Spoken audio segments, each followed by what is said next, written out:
Livro Na Hora do Adeus, ditado por Luiz Sérgio a Irene Pacheco Machado. Capítulo 44. Consequências da infidelidade. O leitor deve ter notado que eu pouco falo de Plácido. É que esse amigo está sempre fazendo as anotações necessárias para o conteúdo deste livro. Quero que saiba, Plácido, que aprendi a amá-lo. Você, Pâmela e Henrico estão materializados no meu coração. Aprendemos muito com você, Plácido, sempre fazendo apontamentos tão valiosos para o livro. Luiz Sérgio, cada companheiro que conquistamos é uma árvore que plantamos. Feliz do homem que jamais fica sozinho, pois sempre encontra uma sombra amiga para abrigá-lo. Preocupamo-nos muito com os comportamentos dos encarnados na hora do adeus, sendo essa a causa da nossa presença nesse grupo amigo. Um dia estávamos em uma dessas inúmeras estações quando assistimos a uma cena desconcertante. O Sr. Lauren havia sido assassinado e surpreso ficamos quando o próprio assassino era quem cuidava de todo o funeral. E a vítima, Plácido?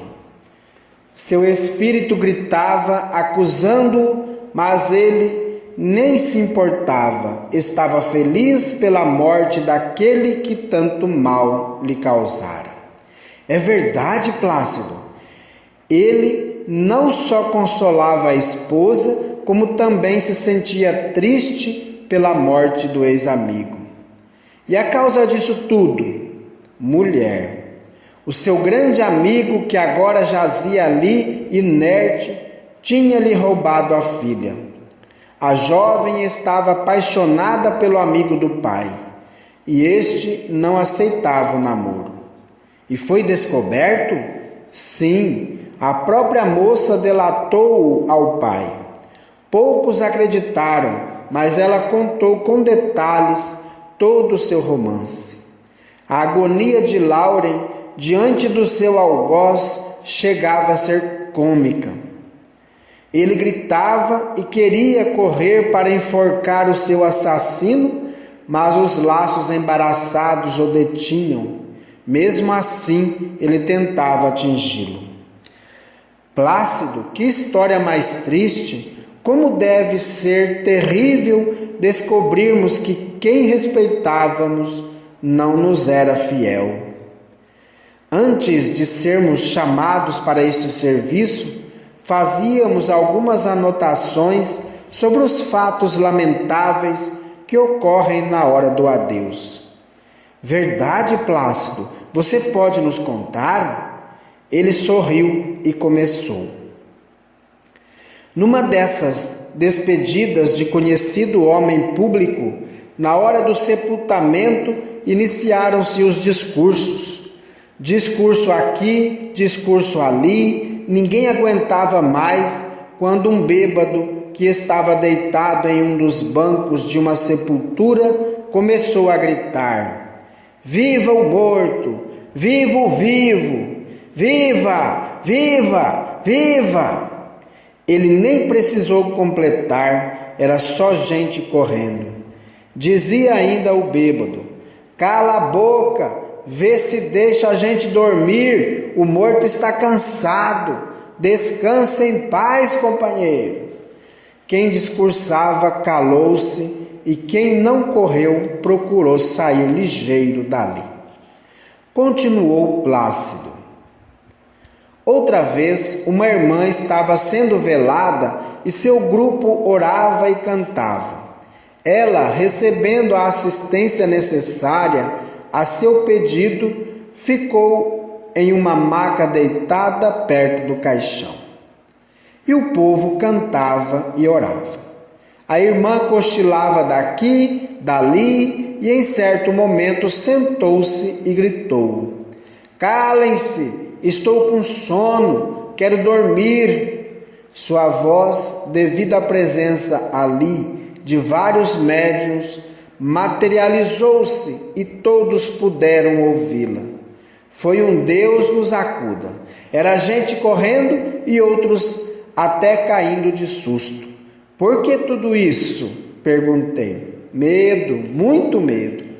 Como isso pôde acontecer, Henrico? Foi uma materialização de voz?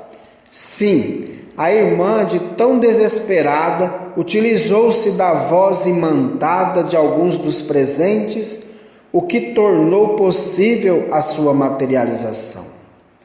A capela ficou vazia? Interroguei. Sim, até que foi bom, pois a irmã tirou alguns cochilos. Veja como são as coisas.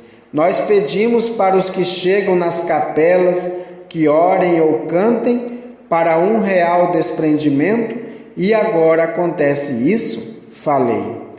Cada caso é um caso, mas mesmo assim a oração e os cânticos são bálsamos que muitos ajudam os que estão fazendo a grande viagem de volta à casa do Pai. Conte aquela do bêbado, Plácido, pediu Pâmela. Essa aconteceu aqui no Brasil. Durval era um alcoólatra social. Aqueles ditos granfinos que gostam do boteco e lá passam várias horas.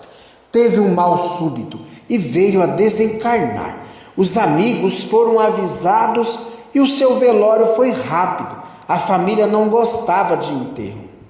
Na hora de levar o corpo à sua morada, os amigos de botequim é que estavam carregando o caixão.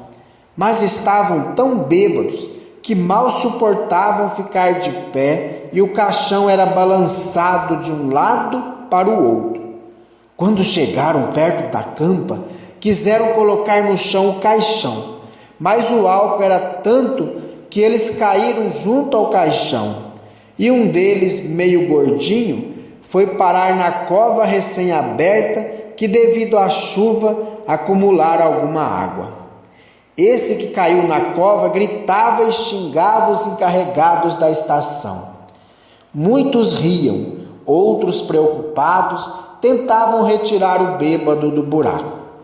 A família desesperou-se ao constatar que o caixão, que custara muito caro, encontrava-se quebrado. Foi um disse que disse. Uns diziam que Durval desejava levar o seu fiel companheiro naquele que fez uma visita a uma campa, mesmo ainda no corpo físico. Quando saiu muito sem graça, o seu terno era barro só. Plácido, tudo isso e ainda mais acontece na estação do adeus. Feliz daquele que, ao levar o seu ente querido, o faça com leal procedimento evangélico. O homem, quando se propõe a se despedir de alguém, tem de comparecer bem vestido. Quando dizemos bem vestido, não queremos dizer enfeitado, mas sim discretamente vestido. Não se concebe assistir em uma capela a um desfile de modas ou as tais bermudas, minissaias, enfim, roupas do dia a dia, não apropriadas para uma despedida onde as pessoas estão sofrendo tanto. Pâmela contou o seguinte.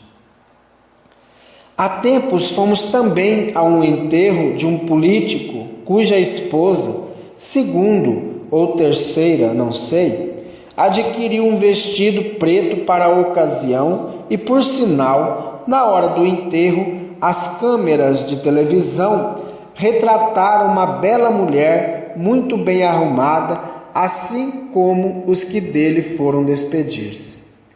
Mas isso não faz mal ao que partiu, não é mesmo, Henrico? Luiz Sérgio, mal não faz, mas perturba. Quem desencarna precisa de leais amigos que lhe transmitam esperanças na nova vida que irá iniciar. E as tais brigas entre a esposa e a outra? É filho chegando e o espírito que até ali soubera contornar tudo, vê-se impotente diante da realidade. Como aconteceu com Elisete. Ela amava Paulo e com ele tinha um casal de filhos. Paulo, homem muito bem cuidado, era excelente pai e marido carinhoso. Elisete nem desconfiava que ele tinha outra, mas a morte o surpreendeu aos 45 anos, trazendo uma confusão que ele jamais podia imaginar. Na hora do adeus, quem chega? Susana, com 2 filhos de Paulo, de 6 e 8 anos. A esposa não acreditou no que viu. O desespero de antes cedeu lugar à revolta. Susana gritou, tendo as 2 crianças pelas mãos. A esposa, desesperada, não sabia o que fazer. O filho de Paulo pediu a Susana que se retirasse. Ela gritou: todos estes anos fiquei escondida. Agora, nas últimas horas do meu amado, nada me tirará daqui. Elisete, que antes segurava a mão do marido com carinho, não sabia o que fazer. A filha aconselhou-a a chamar a polícia. Com surpresa, constataram que ninguém podia fazer nada. Aquelas crianças eram filhos de Paulo e Susana, que foram sua companheira durante 10 anos. Os amigos a conheciam. Paulo levava Susana ao supermercado, ao teatro, ao cinema e jamais cruzaram com alguém da família. Como pode? E o que aconteceu depois? Um amigo de Paulo pediu a Susana que ela ficasse quietinha, sem provocar escândalo. E ela, como dona do morto, não arredou o pé de perto do caixão. Elisete, olhando pela última vez o marido, foi se retirando devagar e algumas pessoas a acompanharam. Susana, a mulher que durante anos foi a outra, ali assumia o seu relacionamento com Paulo. A filha e o filho de Elisete ali ficaram para manter as aparências. Enquanto isso, Paulo, do outro lado da vida, em desespero, implorava a Susana que não fizesse aquilo com Elisete, uma esposa perfeita. Seu único mal foi tê-lo deixado nas garras de Susana, que o mantinham preso a ela. Paulo chorava e pedia que Elisete o perdoasse. Susana, com ar triunfal, mantinha-se ao lado de Paulo, junto àquelas crianças que não tinham idade para compreender o que estava acontecendo. Meu Deus, falei, pobre Elisete, naquele momento é que devem ter começado suas dores. Na hora da partilha, o vencimento será repartido, enfim, todos os bens serão divididos, pois existem menores. É uma briga penosa, na qual 2 mulheres disputam a herança de um homem. Elisete não teve forças para encarar Susana, deixou Paulo sendo velado por ela.